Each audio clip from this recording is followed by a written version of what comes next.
नमस्कार मित्रांनो, बहुत बहुत स्वागत आहे तुमच्या या नवीन व्हिडिओमध्ये. या व्हिडिओमध्ये मी तुम्हाला सांगणार आहे की तुम्ही कशा पद्धतीने तुमचं अकाउंट वाढवायला पाहिजे. तुम्ही का करता, जसं तुमच्याकडे 10,000चं अकाउंट आहे, त्याच्यामध्ये तुम्ही 1,000, 2,000, 5,000 पर्यंत बनवता, पण शेवटी तो अकाउंट तुमचा झिरो होऊन जातो. झिरो का बरं होतं, की तुम्ही तो जो प्रॉफिट बनवलेला आहे तो तुम्ही मॅनेज नाही करत आणि तो आपल्या बँक अकाउंटमध्ये टाकत नाही.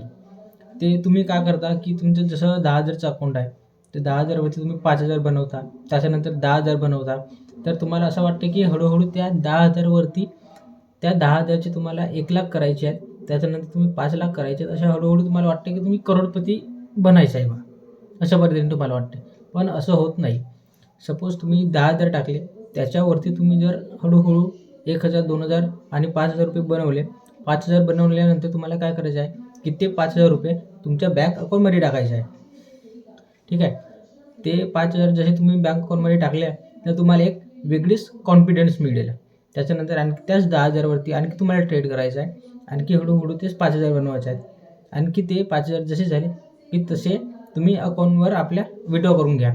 आणि बघा, जसं तुम्ही 10,000 ने ट्रेड करताय आणि ₹500 रिस्क घेता आणि ₹1,000 प्रॉफिट करताय. तशाच पद्धतीने जसे-जसे तुम्ही आपल्या अकाउंटमध्ये पैसे टाकत जाल, तर तुमचे 25,000-30,000 जसे बनले, त्याच्यानंतर तुम्ही आपला लॉट साईज वाढवायचा. जसे तुम्ही आता ₹500 रिस्क घेता, त्याच्यानंतर तुम्ही ₹1,000 रिस्क घ्या. ₹1,000 रिस्क घेतल्यानंतर तुमचं आणखी अकाउंट हळूहळू वाढेल. तर तुम्ही हे करून बघा आणि बघा की तुमच्या ट्रेडिंग जर्नीमध्ये कशा पद्धतीने बदल होतो. अशाच पद्धतीने माझ्या पण ट्रेडिंगमध्ये खूप सारा बदल झालेला आहे. तर मित्रांनो, हा व्हिडिओ तुम्हाला आवडला असेल तर नक्की तुमच्या मित्रासोबत शेअर करा आणि या चॅनलला सबस्क्राईब करा. बहुत बहुत धन्यवाद.